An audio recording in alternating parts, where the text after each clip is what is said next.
భువనగిరి పట్టణంలో 5.83 కోట్లతో నిర్మించిన టీజీఎస్ పీడీసీఎల్ జిల్లా నూతన సర్కిల్ కార్యాలయంలో భువనగిరి మండల హన్మాపూర్ లో స్టోర్స్ కాంప్లెక్స్ కు శంకుస్థాపన. పోచంపల్లి మండలం వంకమామిడిలో 2.67 కోట్లతో నిర్మించిన 33/11 kV సబ్ స్టేషన్ ను వర్చువల్ విధానంలో ప్రారంభించడానికి విచ్చేసిన ఉప ముఖ్యమంత్రి మల్లుభట్టి విక్రమార్కకి ఘన స్వాగతం పలికిన భువనగిరి ఎమ్మెల్యే కుంభం అనిల్ కుమార్ రెడ్డి, పాలకుర్తి నియోజకవర్గం కాంగ్రెస్ పార్టీ అజ్వర్ పోత్నాక్ ప్రమోద్ కుమార్ ఈ సందర్భంగా ఉప ముఖ్యమంత్రి మల్లుభట్టి విక్రమార్కకి మెమంటో ప్రదానం చేసి సన్మానం చేసిన పాలకుర్తి నియోజకవర్గ కాంగ్రెస్ పార్టీ అజ్వర్ పోత్నాక్ ప్రమోద్ కుమార్.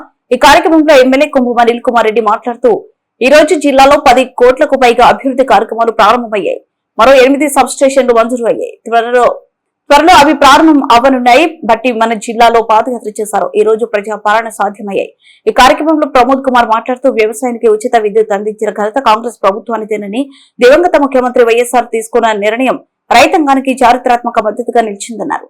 అదే సంక్షేమ స్ఫూర్తిని కొనసాగిస్తూ నేడు కాంగ్రెస్ ప్రభుత్వం పేద కుటుంబాలకు 200 యూనిట్ల ఉచిత విద్యుత్ అందిస్తూ వారి ఆర్థిక భారాన్ని తగ్గిస్తుందని చెప్పారు.